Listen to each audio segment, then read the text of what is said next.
Chief Justice, I nearly said Lord Chief Justice, ladies and gentlemen, it gives me great pleasure to welcome everyone present to the lecture in the series which have been held in Cambridge in honour of Sir David Williams. Sir David is present, as you'd expect, and so is John Noland and Michael Rouse, both of whom have been generous benefactors of these series of lectures, and we are very grateful to them. Each of these lectures has been given by a hugely distinguished legal figure. Together, those lectures are a testimony of how highly the legal world regards Sir David. However, the lecture tonight is an extraordinary event, even by the standards of those previous lectures. Like the previous lectures, it's being held in honour of Sir David. In addition, the lecture is being held as a part of the celebrations for the 8th anniversary of the founding of this great university. Then it's been given by the Chief Justice of the United States on the subject of Abraham Lincoln, whose bicentenary it is. And the other aspect of the lecture is that President and the Supreme Court. In the very year in which there is to be a new Supreme Court of the United Kingdom, and it's going to open its doors for the first time as the final Court of Appeal of the United Kingdom this October. Although this may not be immediately apparent, there are links between the events to which I've just referred.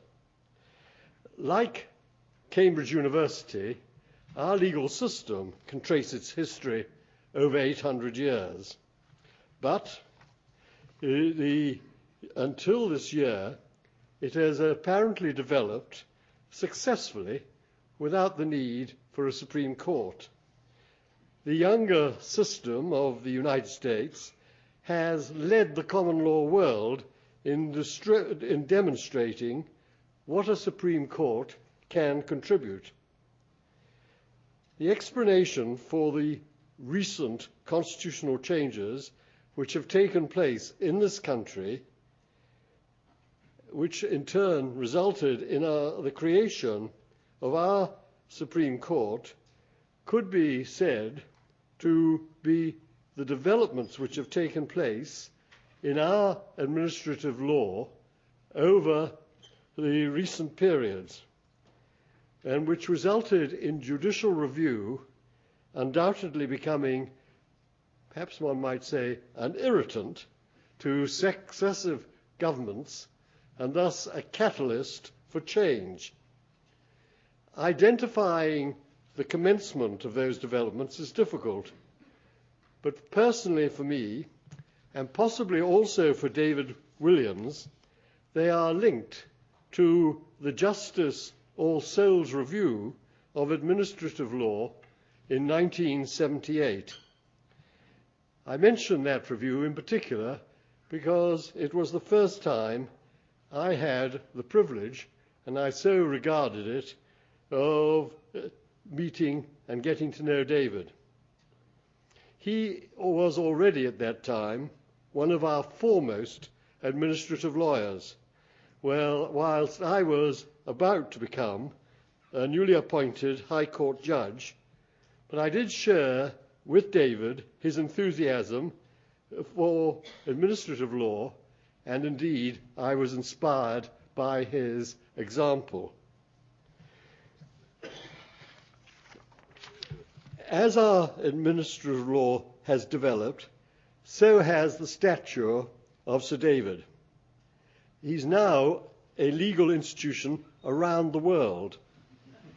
As an example, just last year, he was the fulcrum of a remarkably successful conference in Hong Kong, convened by this university and the Chinese University of Hong Kong. Like this event, that event was also choreographed by Christopher Forsyth, and I would like to pay credit to him for what a remarkable contribution he made, first at Oxford and now in this university in the field to which I've referred. David, in addition to being a regular visitor to Hong Kong, was a regular visitor to many other parts of the world, and there are many in the audience who have made the journey to be here in honour of Sir David.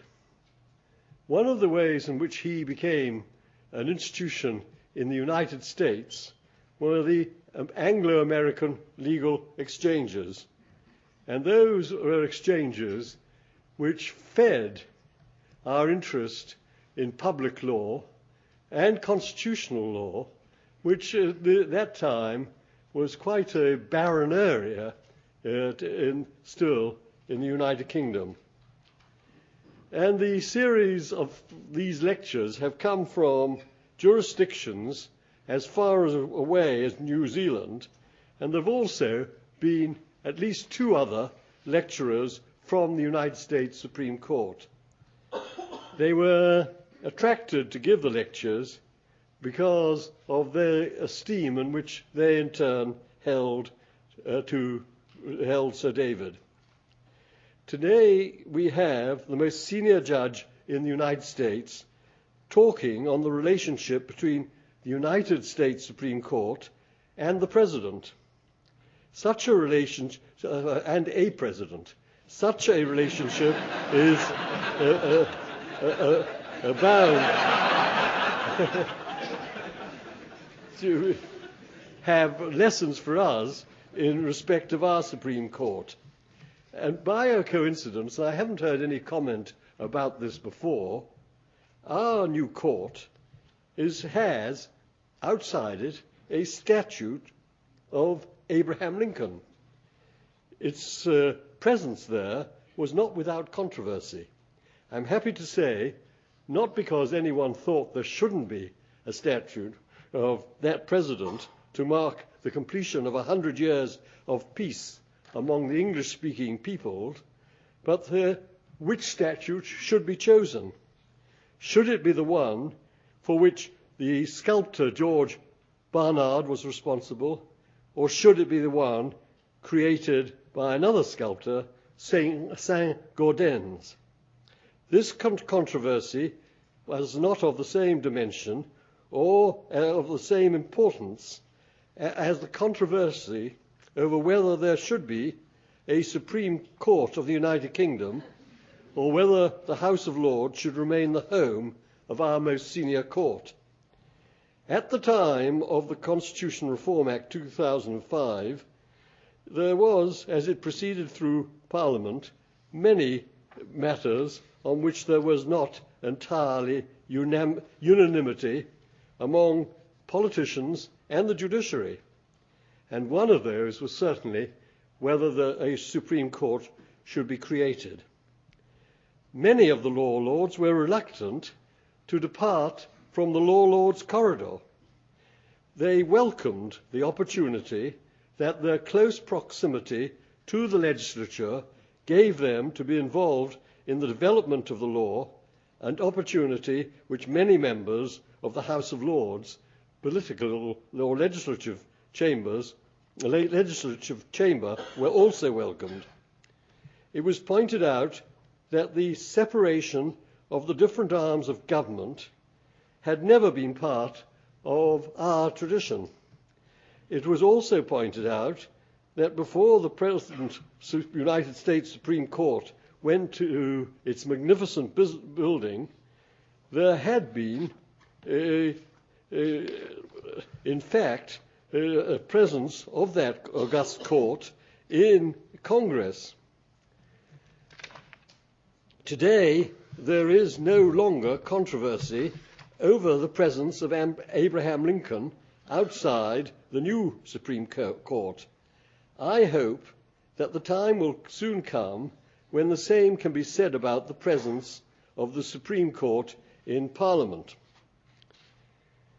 The position of the Supreme Court and government should not be a matter of controversy.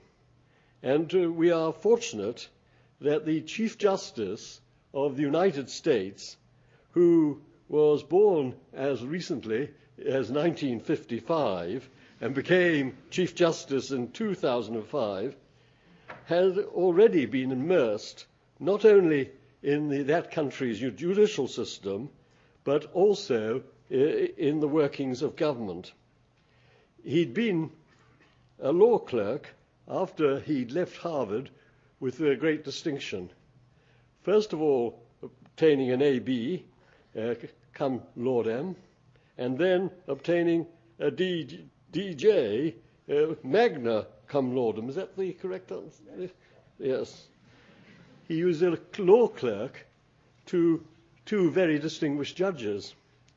One was Judge Friendly, and the other was Associate Justice Rehnquist, before he became Chief Justice, his immediate superior.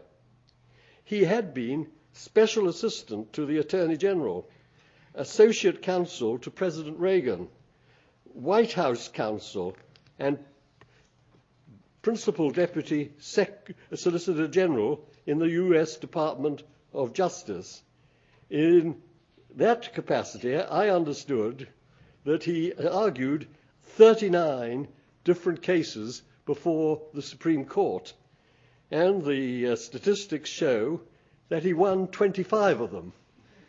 Appearing as I did for this country's government for 5 years, I wish I could claim I had the similar statistics. But this was the time of Lord Denning. And he had other views. The Chief Justice has also been the judge on the Court of Appeals for the D.C. Circuit, the court in the United States which deals with by far the majority of what we would call public law or administrative law cases. He also, for a substantial period, was in private practice. And again, during that period, he appeared before the Supreme Court. So what a perfect preparation for the high office he now holds. Chief Justice, we welcome you to give us your insight into the relations between President Abraham Lincoln and the Supreme Court.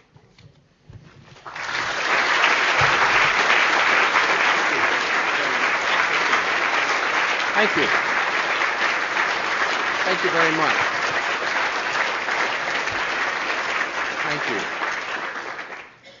Thank you, Lord Woolf, for that generous introduction, and thank you all for that very warm welcome. I am honored by the invitation to deliver the Sir David Williams Lecture, which has attracted so many distinguished speakers over the past 8 years. I am reminded of the American general who, early in his career as an officer, vowed that he would not accept any honor that he had not earned. He later found it necessary to revise his thinking and vowed not to accept any honor that someone had not earned. Now, I appear before you this afternoon in that spirit. Someone must have earned this honor, and I am happy to accept it. I feel especially privileged to deliver the lecture this year, which, of course, marks the 800th anniversary of the founding of this university. I understand that this great institution had its beginnings 800 years ago when scholars migrated to Cambridge to escape the hostile townspeople of another place.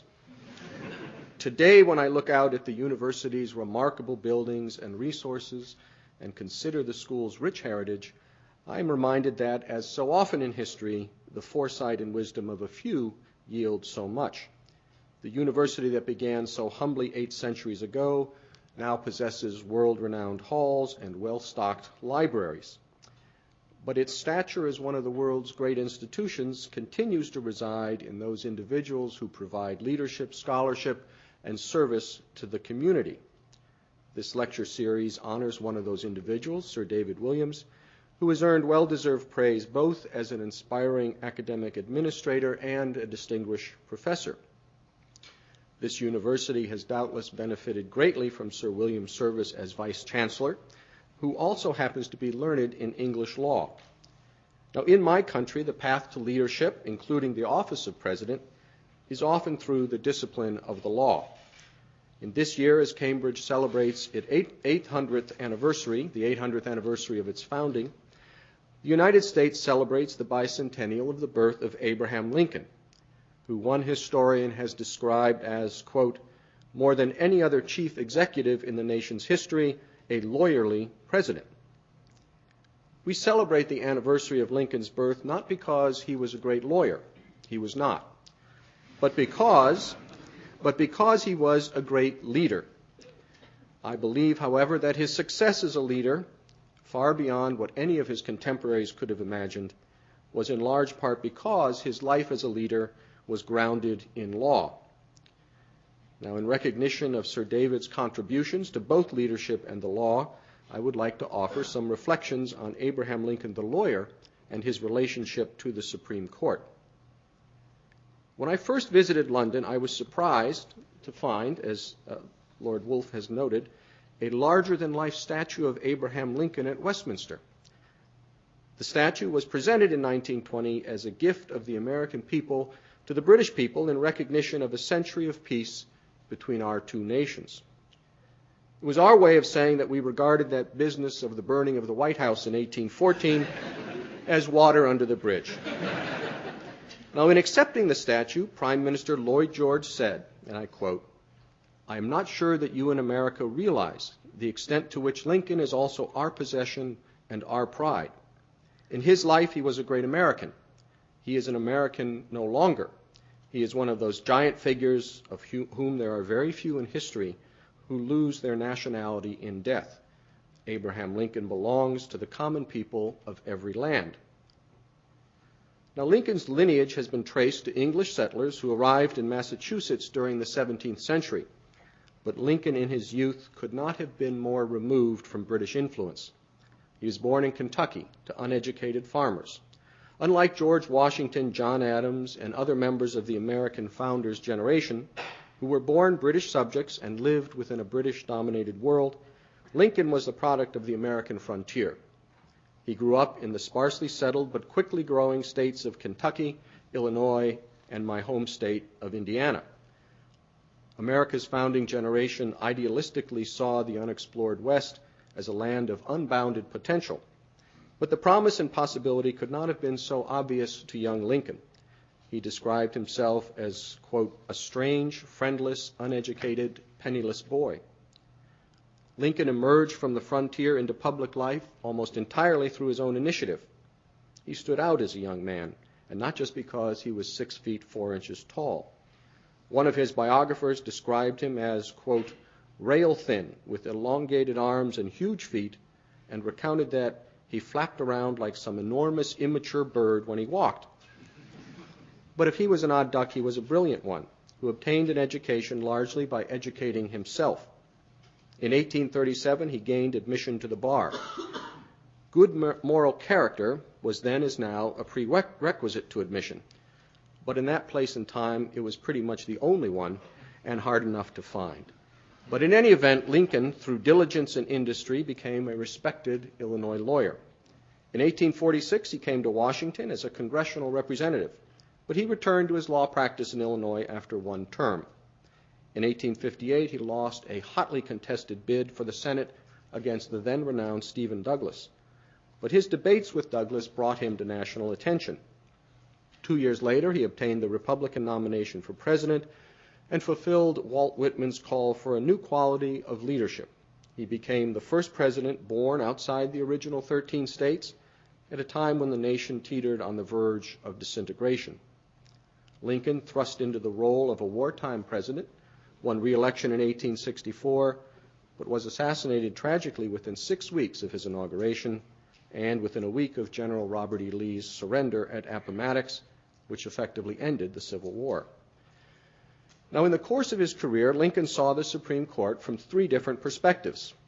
As a private attorney, Lincoln appeared before the court as an advocate. As a candidate for the Senate, his campaign turned on criticism of the court's controversial decision in Dred Scott versus Sandford.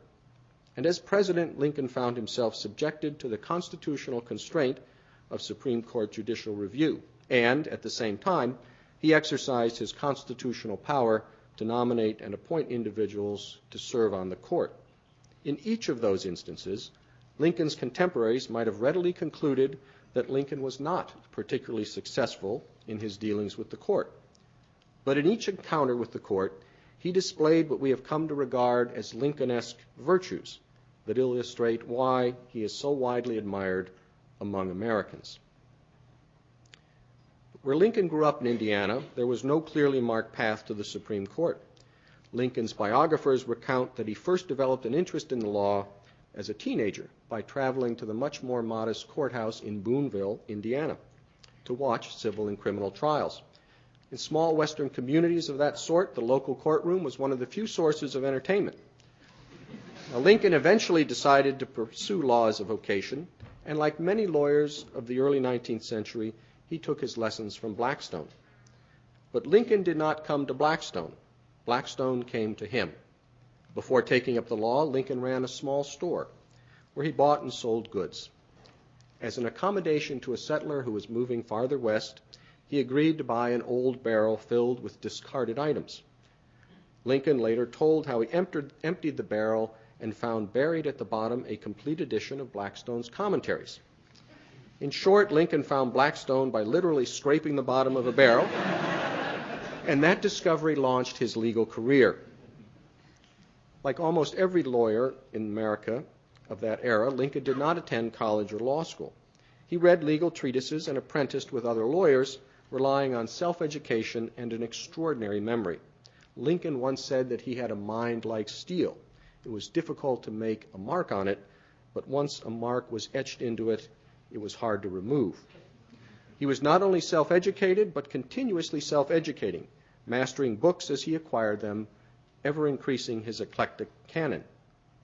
Lincoln was born in the same year as Gladstone and Tennyson, and on the same day as Charles Darwin, and he had a special attraction to British authors and poets, including Thomas Gray, Shakespeare, and Lord Byron.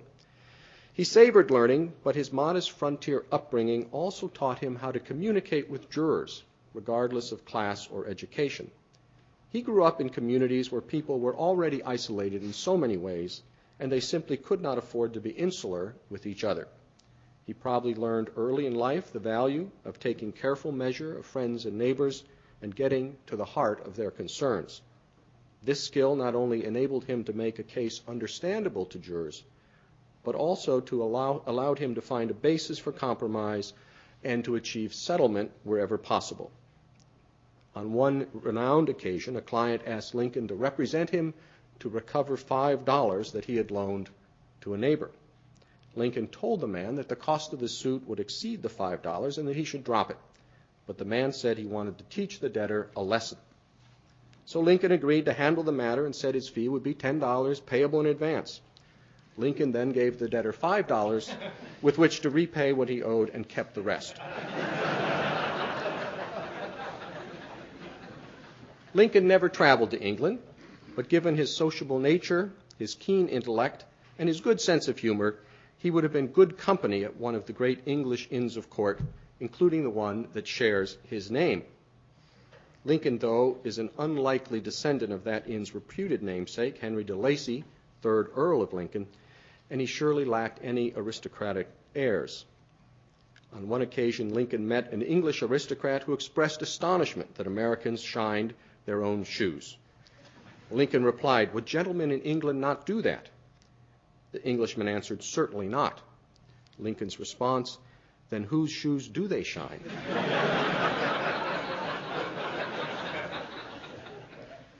In any event, like many American litigators of his day, Lincoln's career took him to a different sort of inn.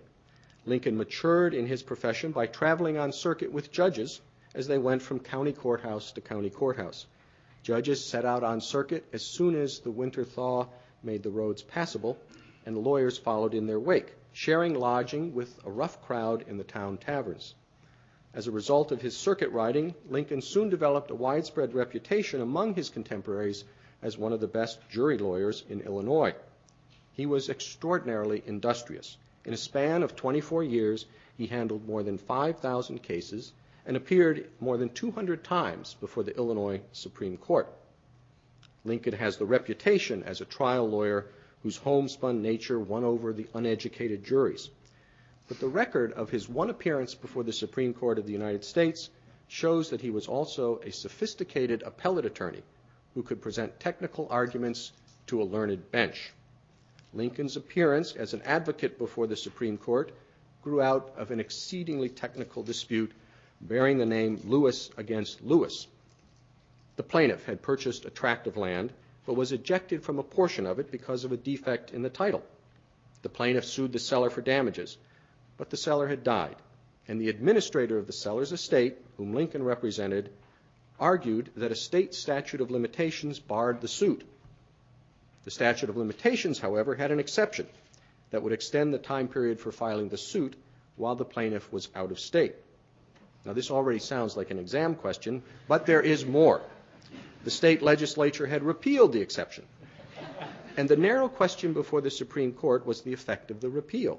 Did the statute of limitations run from the date that the cause of action accrued, in which case the limitation period had run and Lincoln's client would win, or did it run from the date of the repeal of the exception, in which case the suit was timely and the action against Lincoln's client could proceed? Now, a transcript of Lincoln's argument does not exist, but at the Supreme Court we have in our collection Lincoln's handwritten notes for this case. Although Lincoln was serving his one term in Congress at the time, it was quite common for members of Congress to go down to the basement of the Congress building where the Supreme Court sat. Lincoln did not approach his argument as a politician or in any way casually. His notes reveal an organized and analytical mind, a lawyer's mind. Lincoln methodically set down the relevant dates of the land dispute. He laid out the structure of his argument, and he listed, with case descriptions, the relevant Supreme Court authority. Even more interesting, however, was the portion of his notes dealing with his argument on the interpretation of the statute of limitation. In setting out his statutory construction argument, Lincoln first wrote, in an impeccable handwriting, "Examine nature and objects of acts of limitation." But he then crossed that out and replaced it with the note, "Examine the statute itself, its language and its provisions as to taking effect." He underscored the word language. Now, some of my colleagues might cite that change as evidence that Lincoln, like Paul on the road to Damascus, underwent a life-changing conversion to textualism. But I think it more likely that Lincoln was simply a pragmatic advocate. He examined the available arguments and concluded that a textual argument would most likely advance his client's case. But even if that was his best argument, it was not good enough. The court, in an opinion authored by my unfortunate predecessor, Chief Justice Taney, ruled against Lincoln's client. Taney relied not on the statute's text, but on the objects and purposes of the statute. This would not be the last time that Lincoln and Chief Justice Taney would find themselves at odds. Lincoln did win the vote of Justice McLean, who urged in dissent that Chief Justice Taney's decision effectively overruled controlling precedent, and this would not be Lincoln's last encounter with Justice McLean either. So Lincoln, like many very good lawyers, lost his one and only case before the Supreme Court. The case was, of course, not of great public importance then or now, but the case reveals Lincoln's character as a lawyer. He was a disciplined craftsman who took great pride in his work, regardless of whether the stakes were great or small. He was unsuccessful in securing the desired result, but he did not fail for lack of effort or ability. He represented his client with zeal and conviction, and, at least as can be judged from his notes and the work that went into them, he demonstrated the diligence, clarity of thought, and good judgment that distinguishes great lawyers on both sides of the Atlantic. Now, Lincoln came to national attention because of his campaign against Stephen A. Douglas for a seat in the United States Senate.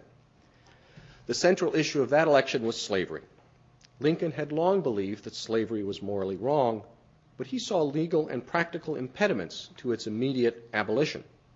He believed that slavery could be put on a course of eventual extinction if Congress refused to allow slavery in the Western territories that in the future would become states. Douglas, by contrast, was untroubled by the moral question and had voted as a senator to allow new states to choose for themselves whether to allow slavery. During the Senate race, the Supreme Court weighed in on this volatile issue through its decision in Dred Scott versus Sanford, the greatest self-inflicted wound on the court. Dred Scott was a slave who brought suit in state court claiming that his servitude was extinguished as a matter of state law because his owner had taken him to federally owned territory where slavery was unlawful. The state courts rejected that suit, and Scott then brought a federal suit pursuing his claim. The Supreme Court could have decided the case on a number of narrow grounds. Instead, the court used the case as a vehicle to rule broadly as a matter of constitutional law that Congress lacked the power to prohibit slavery in the territories. Chief Justice Taney wrote the majority opinion over the strong dissents of Justices McLean and Curtis. Taney believed that the Supreme Court could resolve the political issue of the era by deciding it in the judicial arena as a constitutional question, placing it beyond the reach of the political process. Instead, of course, the court's decision created a public uproar. Slaveholders extolled it, while abolitionists declared that it was, in the words of one editorial, entitled to just as much moral weight as would be the judgment of a majority of those congregated in any Washington barroom. Taney had in fact deepened the public division over slavery and placed the nation on a course toward civil war. Now, Lincoln's opponent, Stephen Douglas, was quick to embrace the Dred Scott decision as a political weapon, and he publicly challenged his Republican opponents, including Lincoln, to accept the court's ruling as the law of the land. Lincoln responded in a way that would be remarkable today. He did not rush to the podium to deliver a quotable soundbite, nor did he huddle with political handlers to determine what he should think. Rather, Lincoln went to the Illinois Supreme Court's law library and studied the issue, personally examining the court's decision and the relevant legal authorities and historical materials. He was, after all, a lawyer, and it was a legal document at the center of the dispute. 2 weeks later, after 2 weeks of study, he made a public appearance and explained in a scholarly address why he thought the Dred Scott decision was wrong. Lincoln's public statement demonstrated the same craftsmanship that he had applied as a lawyer on behalf of a private client in Lewis against Lewis. He first described the court's ruling and expressed his respect for the court and its authority to render conclusive decisions. He then explained why he thought the court was wrong. He noted that the court had the power to overrule its decisions, and he urged the court to do so in the Dred Scott case in the future. Now, under Lincoln's analysis, he basically contended that the Dred Scott decision rested on a fundamental mistake of historical fact. Chief Justice Taney had concluded that America's founders had intended to extend the rights they embraced in the Declaration of Independence and the Constitution only to persons of European origin. Now, Lincoln responded that this conclusion was inconsistent with the broadly framed words that the founders chose, the logic of the rights they espoused, and much of the founding generation's actual practices. Lincoln placed special emphasis on the Declaration of Independence and its statement of inalienable rights, which he embraced as continuing inspiration for, as he said in his speech, progressive improvement in the condition of all men everywhere. In Lincoln's view, Taney's crabbed view treated the Declaration as having no continuing importance, as if it were, again from the words of his speech, old wadding left to rot on the battlefield after the victory was won. Just as Lincoln the lawyer was a craftsman, Lincoln the candidate was a statesman. The court's Dred Scott decision had caused a national outpouring of emotion and invective. But Lincoln, unlike countless others at the time, responded with restraint. He did not rush to condemn the court for political gain, nor did he engage in hyperbole or ad hominem attacks on the court's members.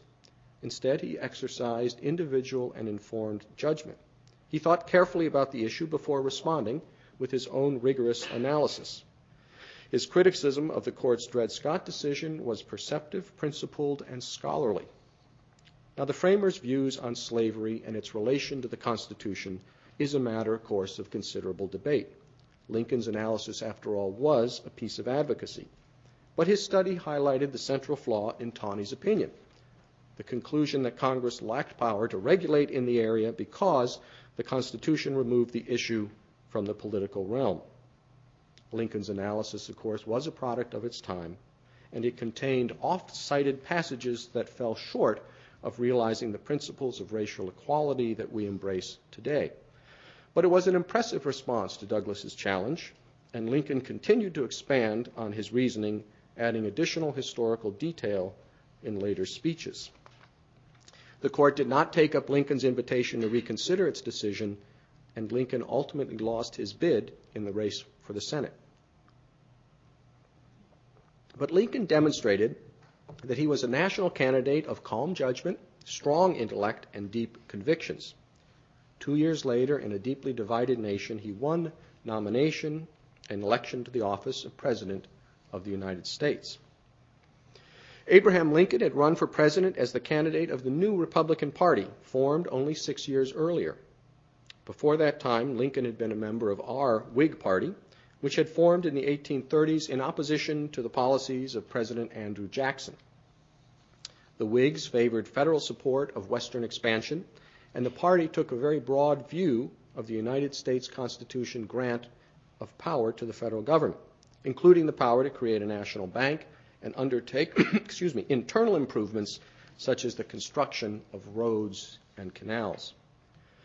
President Lincoln, as a Republican, brought to the White House the constitutional vision of a strong federal government that he had embraced as a Whig. Even if the primary issue of the day, slavery, were not present, Lincoln would likely have found himself at odds with the Supreme Court of 1860. That court consisted largely of Jacksonian appointees, including Andrew Jackson's former Attorney General, Chief Justice Taney. The court of the era, apart from the issue of slavery, took a far narrower view of the Constitution's grant of federal power. The issue of slavery was, of course, not merely present, but dominant. It was threatening the survival of the nation. Now, as historians have recounted, President Lincoln's objective from the beginning was to preserve the Union. He faced a daunting challenge in this respect. The population was divided not only on the fundamental question of slavery, which split the nation north and south, but also on the more theoretical but fervently debated issue of whether individual states were entitled to sever their constitutional bond with other states and secede from the Union. But that was not all. Lincoln had to contend with an additional complication that was unknown to other 19th century leaders elsewhere in the world. The United States Constitution provided for a government of divided powers in which both executive and legislative actions could be checked by the courts through the power of judicial review. The popular tension over slavery and the continuation of the Union, combined with the institutional tension that results from divided governmental powers in any case, produced something during Lincoln's presidency that really had no precedent. Lincoln, in deciding what actions to take to prevent his nation from dissolving, found his actions subject to judicial review for conformity with the written Constitution. Simply put, the president continuously faced the prospect that the Supreme Court could decide suits that would call into question the scope of his authority as chief executive to preserve the nation's very identity. This was an unprecedented state of affairs in the mid-19th century. We in America have grown so accustomed to the role of judicial review of governmental action that we sometimes forget how extraordinary that distinctively American creation was 150 years ago. Consider just for a moment what was happening elsewhere in the world.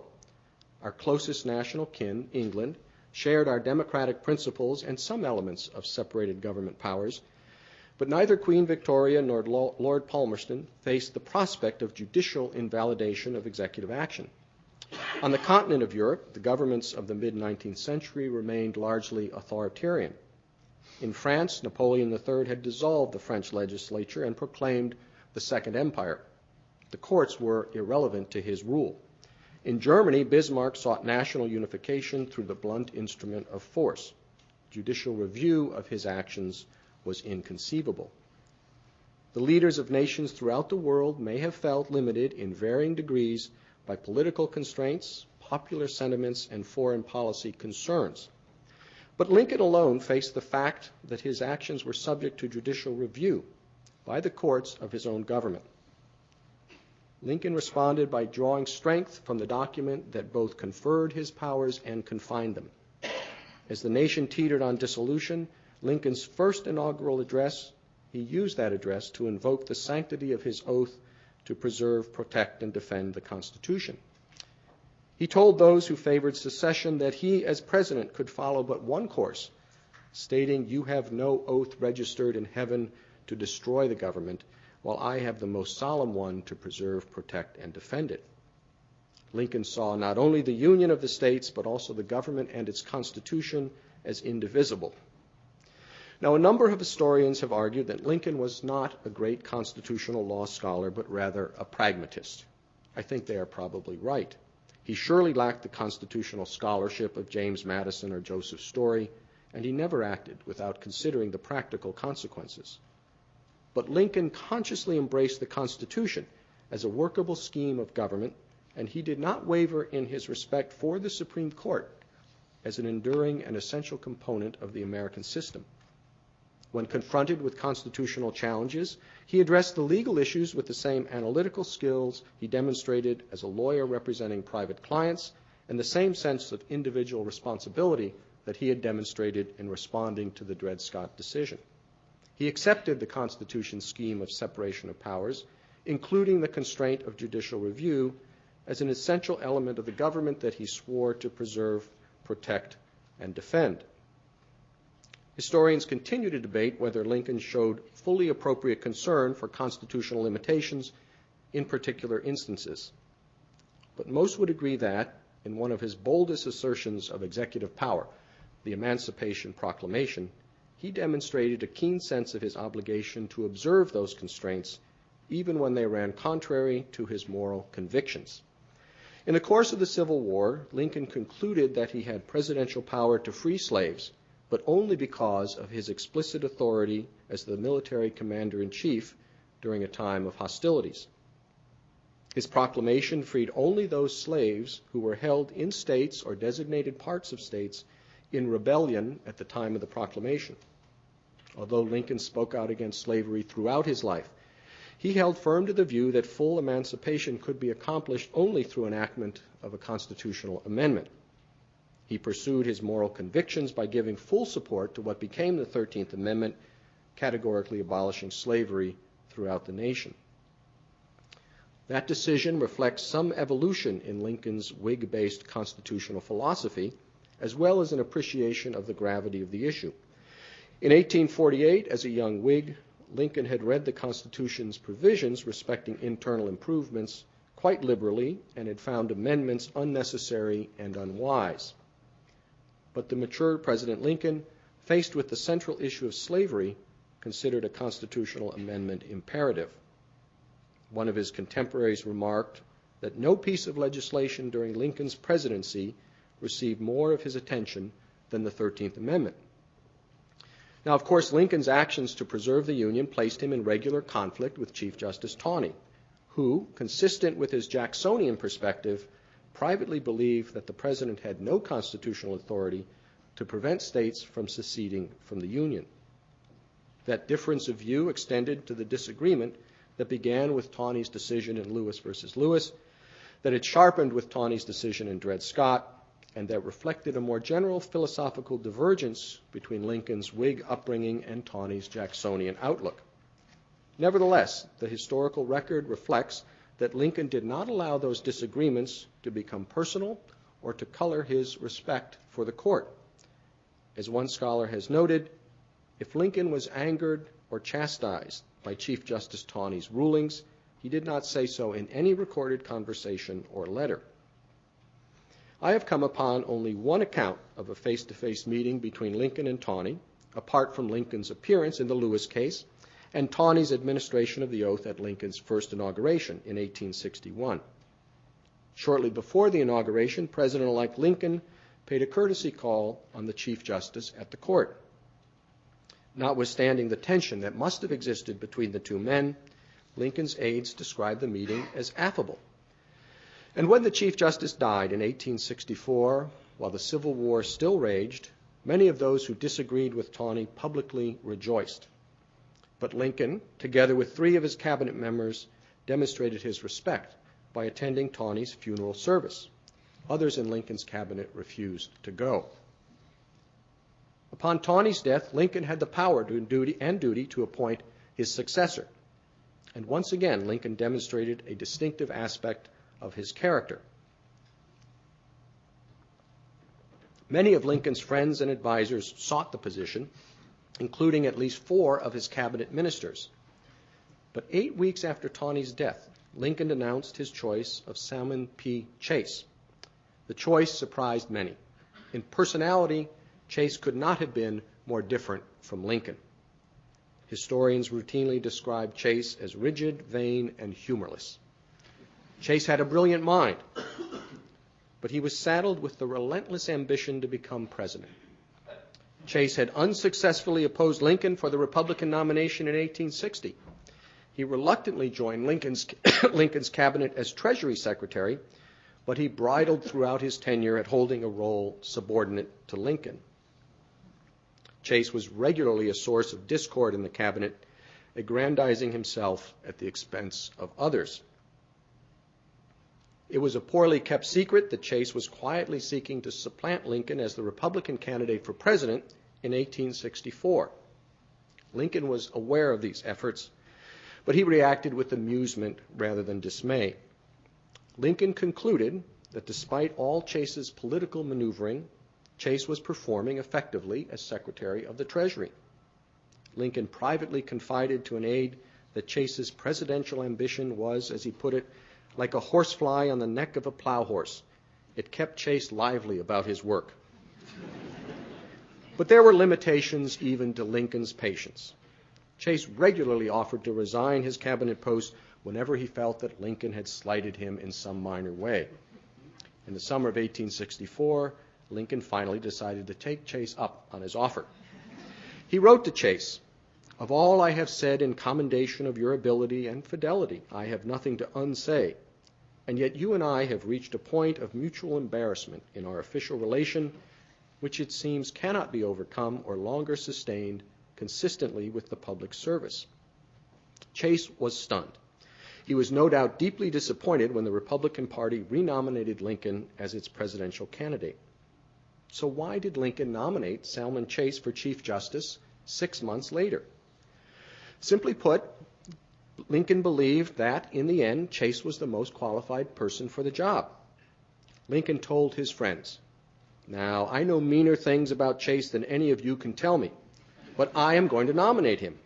He explained, "I should despise myself if I allowed personal differences to affect my judgment of his fitness for the office of Chief Justice." Lincoln made a point of disregarding personal animosities when important public interests were at stake.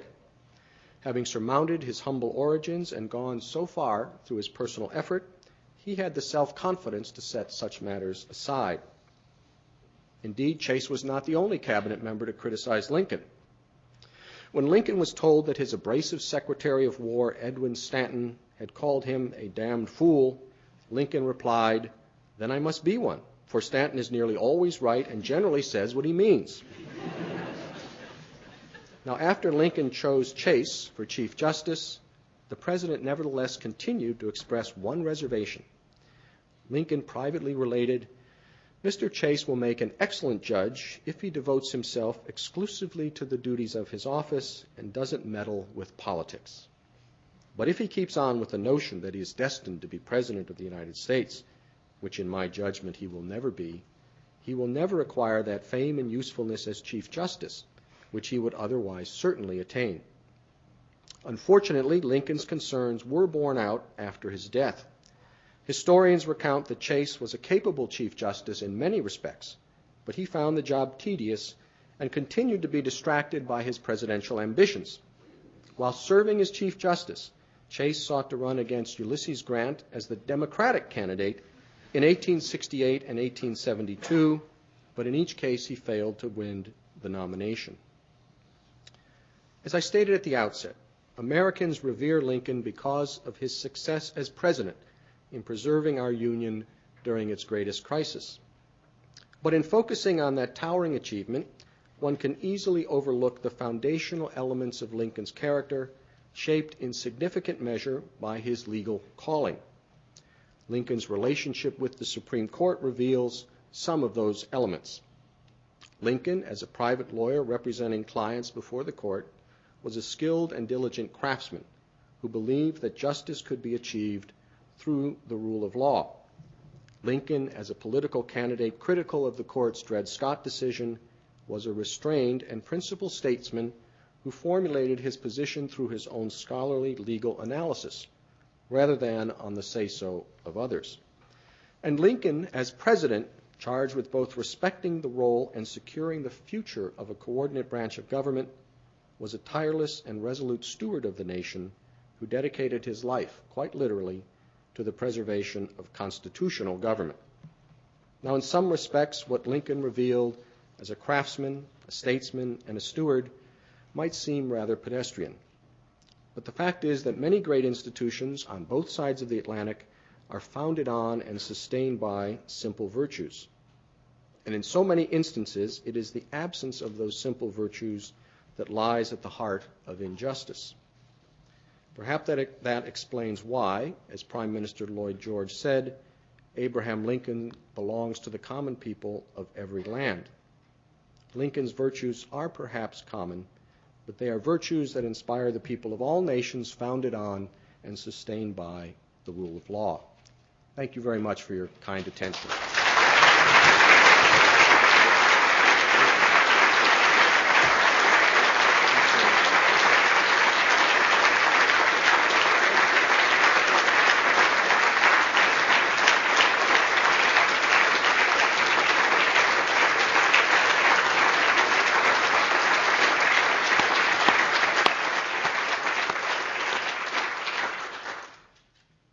Professor Ibbotson, the chairman of the faculty, is in due course going to give an appreciation of the wonderful lecture we've just heard, pointing out, as I believe, that this evening President Lincoln has been fortunate in his biographer. But can I say this? The President, the Chief Justice is prepared to answer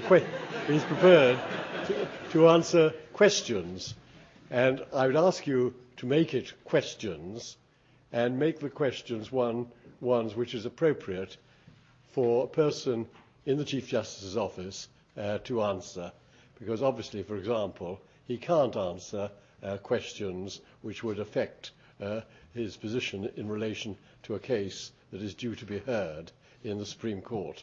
And unless you're one of his law clerks, you won't know what those cases are. So that creates a difficulty. In addition, and I think this is an indication of the quality of the Chief Justice, he is going to go next door where there is an overflow and answer questions there. So I emphasize, please keep your questions short so that the Chief Justice can do that as well. So who's going to ask the first question? I should just say in the overflow room, I'll answer questions about pending cases. So it's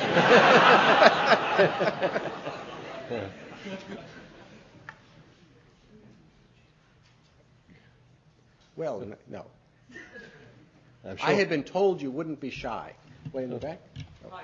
Do you think the Supreme Court would benefit from having more justices who haven't served, who are legally capable, but are not necessarily come up through the judicial rank? Well, it is historically unprecedented that my court currently has, every member was a federal court of appeals judge before coming on the Supreme Court. That was normally not the case. You go back to the 1950s, you had Earl Warren, Governor Hugo Black, a senator, Felix Frankfurter, only a professor. By what I meant, some professors have also served as judges and then come up. I didn't mean only a professor. And of course I'm hesitant with a vacancy coming up on the court to comment on the qualifications, and I shouldn't be understood to do that in any way. I certainly don't think it's a bar, given the fact that throughout the court's history there have been such individuals. But it's an interesting question that I think might benefit from study, whether there's a reason we now have only former judges, whether it reflects the fact that the court has become more lawyerly, that disputes are presented more in a legal framework rather than as a branch in which you would expect the informed views of a governor or a senator or an academic who had no judicial experience to play a significant role. I'm not sure that's the case, but it is an interesting phenomenon. Yes? Yes, I was reading over the U.S. Constitution recently, and I do that every day. I was looking at the Ninth Amendment, and it said something to the effect that I can't say exactly verbatim, but it said something to the effect that there's unlisted rights that exist for people, but that are not listed in our Bill of Rights. So my question is, who decides what those unstated rights are? Is it the judicial branch, the legislative branch, or is it a combination thereof? There was a great debate about the Bill of Rights, and that amendment was a critical one to getting it adopted. The concern on behalf of the people who were strongest in favor of recognition of individual liberties was, how can we possibly write them all down? And this negative implication is going to be drawn. And the supporters of the Bill of Rights says, well, we'll put in this amendment saying don't draw that negative implication. I was asked about that amendment at my confirmation hearings, and of course there's very little to draw on. We have not had, I don't remember the last Ninth Amendment case we had. I don't remember the first Ninth Amendment case the court had. It's not something that's come up. And I explained it. I think it's the best view of it, that rather than having different branches of government determining what specific rights are not enumerated and are preserved, the Ninth Amendment simply reflects the truism that, I don't know if it's a colloquial phrase over here, but it is in the States, that it's a free country. And you have the right to do things. You don't have to look to the Bill of Rights and say, I can do this because the Bill of Rights says I can. The general rule is it's a government of limited powers, and you have the right to do as you will in the absence of specific legal restriction. That's how I've read the Ninth Amendment. Yes? One of the biggest differences between the House of Lords and the Supreme Court is that in America the justices are appointed by the President, who's British, whereas in Britain the appointment is non-political. Would it not be good for America to copy? I and every member on the Supreme Court more or less like the current system. We think it's worked quite well. But I think it was Lord Woolf and I were having a conversation earlier in which my colleague, the same question was posed to him, my colleague Justice Breyer, and he made the point that the question of democratic legitimacy may be a more prominent one in our country. And we are, of course, politically unaccountable. We are not elected by the people. We are not. We don't run for office. We can't generally be removed.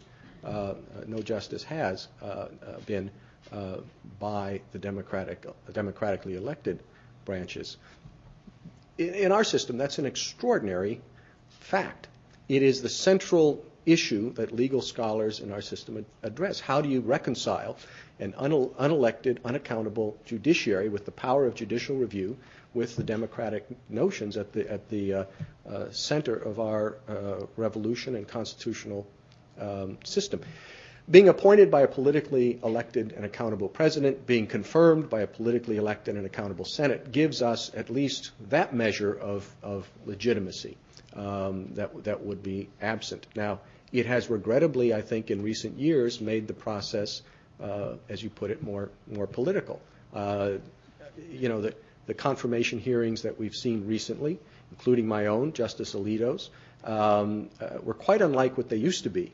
There are famous stories about justices being confirmed during an elevator ride with the chairman of the Judiciary Committee, quite literally. There's a historic, going back even farther, when James Madison nominated John Quincy Adams, he was nominated in the morning and confirmed in the afternoon. So quickly that there wasn't time to notify him of even the nomination. And as you probably know, there hasn't been a Justice John Quincy Adams, because when he found out, he said, I have no interest in that. I'm going to run for president, which he did. So I think our systems are different enough that you would expect there be different methods of appointment. I think you're quite right that our system has become more politicized. I think that's very unfortunate. Politics in the United States has become increasingly polarized, and there's a far greater degree of animosity between the different parties than existed before. And those of us in the judiciary are very concerned that that will seep over into the judicial branch through, for example, the confirmation process. I hope that doesn't happen. Yes? I've heard that on the top floor of the Supreme Court there's a basketball court called the highest court. There is indeed. It's true that teams are divided by ideological positions. Well, first, our clerks do not have ideological positions. Second, it is not the case. There is a basketball court up there. It's a dangerous place. To be honest, it's basically concrete with sort of linoleum tile over it. We always have one or two clerks hobbling around on crutches. I will tell you a short story. I don't know. I suspect you don't follow American basketball, but 2 years ago, the team from the University of Kansas won the national championship on a literally last second shot by fellow Mario Chambers from very far away that went through. The team came to visit the court later that spring, and we had a wonderful time. And they, of course, had heard about the basketball court and went up there and threw off their suit jackets and had a great time. But then the team asked Mr. Chambers to repeat the shot, thinking he wouldn't be able to do it. And he quite confidently took the ball, stood at the spot on the floor, took the shot, which promptly hit the ceiling. It's a low ceiling, and you do have to compensate for that when you play. Yes? Thank you, Mr. Chief Justice. I'm curious how it has been for you entering a court that had been unchanged in composition for so long, and a court on whom several justices, I think, were serving when you yourself were a clerk, perhaps, and certainly while you were a practitioner before that. Well, as you might imagine, it was a little intimidating. You're quite right. The court had been together for the longest period in history as a 9-member court, 11 years without any change. And here I was coming in, the youngest member, coming in as the Chief Justice, coming in before people that I had argued before. And, there's quite a different relationship between the justices and the advocates. One of the justices, Justice Stevens, was there when I was a law clerk. So you can imagine I was a little concerned about how it would work out, and I was very, very impressed and quite moved, frankly, that during the first conference of the court, our private conference, where each of the members made it quite clear that was not a problem for them. And they referred to me as chief from the very beginning. And, that they didn't have to do that. I think it reflected their view of the importance of the office, not of me. But it made my transition an extraordinarily easy one. Yes? What's the most difficult part of your role as Chief Justice? Well, I could answer it. It's kind of pedestrian, the administrative part. The fact of the matter is I have administrative duties, basic things, getting the budget from Congress. As head of the Judicial Conference, managing disputes throughout the federal judiciary, things of that sort. I was not selected for the job because I had good managerial skills. There's debate about why I was selected, but it wasn't because of that. But I'm getting better at it as the years go by, and all. That's certainly the most difficult part. Another difficult part, frankly, I'm entering upon it, will be as soon as I go back to work on Monday, is sort of keeping things running on time. We have a term system. All of our cases have to be done by the end of June. If they're not, and sometimes they've not been, not since I've been there, but sometimes they're not, then it's very much my fault. And it's not easy to go to, say, a justice who was there when I was a law clerk and tell them, let's go, let's get this out. And it certainly means that I have to have all of my stuff done before I can do that. So that part of, make sure we get things done on time, and certainly the administrative stuff have been the most difficult. Yes? Thank you, Mr. Chief Justice. A lot of comparisons have been made recently between President Obama and President Lincoln. And with the news based over on the court, President Obama said that the major criterion is empathy. And I was curious, what does that mean in terms of the Supreme Court justice and having empathy? And what would Lincoln's opinion be on that? Well, I think I quite clearly shouldn't be commenting on the president's exercise of his constitutional responsibility to nominate someone from the court. So I think I just better not touch on that at all. Way in the back. I'd like to ask a question about Lincoln, if I may, which is I read once that he had considered arresting Chief Justice Taney, and obviously things are different now. I wonder if you think that's a historical fallacy, and how you think you might fare. Thank you for saying things are different now. I appreciate that. I don't know whether that's an accurate story or not. I've also heard it.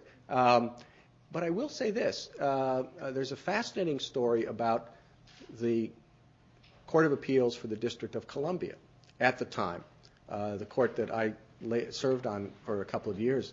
It had similar secessionist sympathies to the Supreme Court, and it had adopted a practice of releasing Union soldiers from their enlistment at a time when the outcome of the Civil War was still very much in doubt.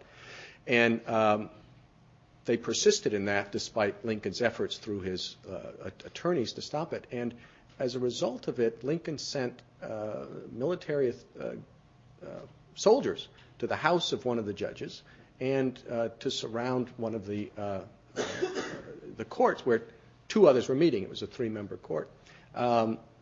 Prevented them from hearing cases. The one that confined to his house was able to get a note out to the others saying that he would stand at his post until he died. Then he very curiously added, he said, "But I'm very old." Now, I'm not quite sure what that meant. And then the Republican legislature, at Lincoln's urging, abolished that court. And I think the next day created a new court called the Supreme Court of the District of Columbia that had exactly the same authority and power, except it was staffed by a Republican congressman from Pennsylvania, a Republican congressman from Illinois, and the individual who was said to be the only person in Alexandria who had voted for Lincoln. So now that's an extraordinary, it's not far from that to the arrest of the Chief Justice, but he didn't take that step. It confirms, if I didn't make it explicit enough, that Lincoln's relationship with the courts and the Constitution was a multifaceted one. Yes? If Lincoln could have avoided a war, a civil war, how did he hope what did he see for the future of slavery? How did he hope it would end? Most people at the time suspected that the extension and addition of new states would eventually lead to the abolition of slavery, if only because slavery was not a viable institution in the West, and the change in the balance of power in the Senate, the House, as new representatives, new senators came on, would seriously undermine. That's why it was such a divisive issue. That's why you have, it's familiar as the bloody Kansas, which was it going to be a slave or a free state? And people went there simply to change the makeup, and the settlers were killing each other over it. That, I think, was the main view, that it would alter the balance of power in the nation. Yes? So, we hear a lot about how after the Civil War, after the assassination of Lincoln, there were very deep scars in the sort of psyche of the United States, the split between North and South. Yeah. If Lincoln had survived, how do you think he would have coped with reconciliation after the war? Well, you're quite right about the scars. And it's interesting the way it's been looked at. I forget who it was, but some authority, the issue of nation building that we've been addressing in a number of areas in the world, cites the reincorporation of the South as a successful example of nation building because the South had transformed itself so much. Certainly, no one knows. Lincoln certainly, I think, would have taken sympathetic isn't the right word. He would have done everything he could to incorporate the South as readily as he could, rather than continuing to view them as defeated enemy forces. There are a number of things in his statements, even before success, that indicated he was not going to regard them as a hostile power, but instead as fellow citizens who erred. It's a fascinating debate about what happened. Radical Reconstruction, the sending of Union troops to stay there. There are those who say they didn't go far enough, and as a result you had the continuation of a difficult period in the South with obviously continuing discrimination. And there are those who said they did too much, that it led to a reaction against federal power that wouldn't otherwise have been there. I have to believe, based on his personality, his spirit, his animating virtues, that he would have taken a view of reincorporating the South rather than conquering it. Yes? I was struck by your story about how Lincoln disputed Chief Justice Taney's idea that the rights in the Constitution were only for those of European origin.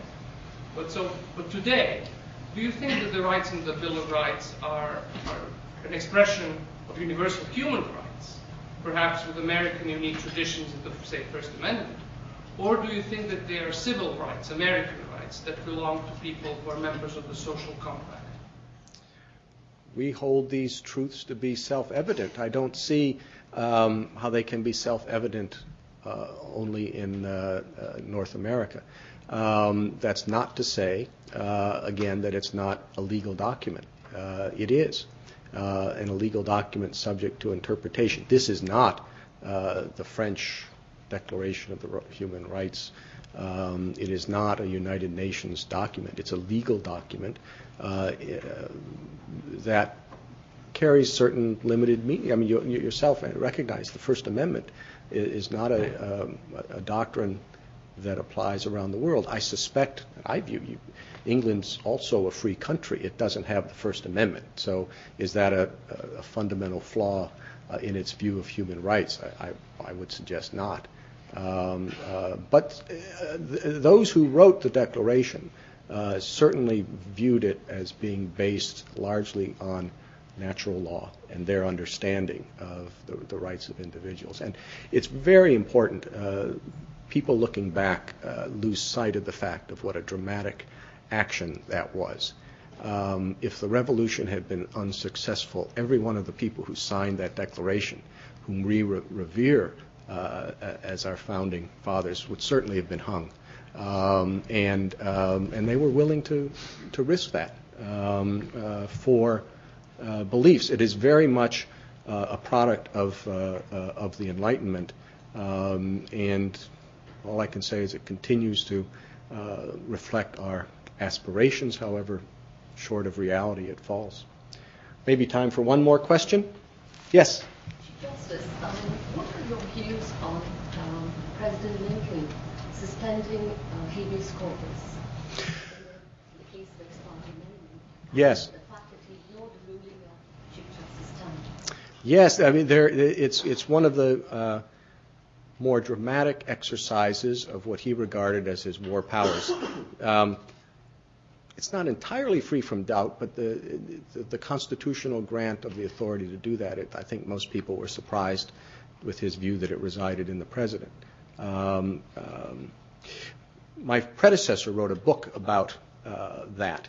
It's entitled All the Rights But One, which meant that the elevation of that particular right suspended by Lincoln, he questioned whether that should be elevated to such an extent that it meant that the Union would fail and all the other rights would be exhausted.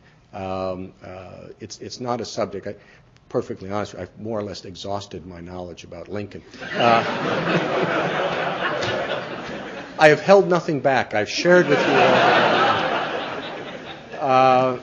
It continues to be obviously hotly debated, and as is the thing that's interesting about it, I think, from what I've looked at, it's not at all apparent that it was in any sense necessary.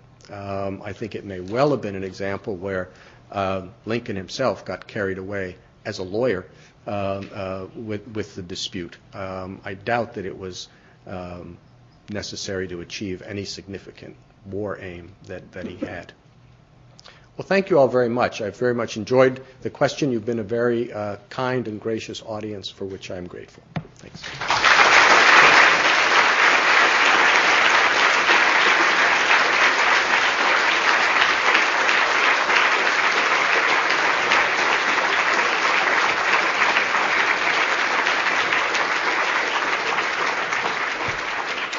Mr. Chief Justice, on behalf of the law faculty and of our plethora of distinguished guests whom you've attracted here tonight, and I thank you for doing us the honour of accepting the invitation to give the David Williams lecture and giving us the pleasure of actually turning up to do so. I had, of course, intended to say a few words, or more than a few words, on comparative constitutional history of the relationship between the judiciary and the executive in England and the United States in the early years of the first part of the 19th century. But you've been so generous with your time in answering questions that I will save that for another occasion. But I hope I can be allowed one small footnote. You graciously referred to Lincoln's English ancestry. You didn't refer to the fact that he was of good East Anglian stock, and he's really a local boy at heart. Were it not for the fact that a distant ancestor had quarrelled with his brother about their father's will and had fled the country and emigrated to the United States, we could expect that Lincoln would have been a good East Anglian boy himself, and would probably have come to Cambridge. He would then undoubtedly have become a respectable country parson. He would have been remembered by people who read antiquarian literature, but otherwise completely forgotten. Mr. Chief Justice, thank you very much indeed for gracing us with your presence this evening.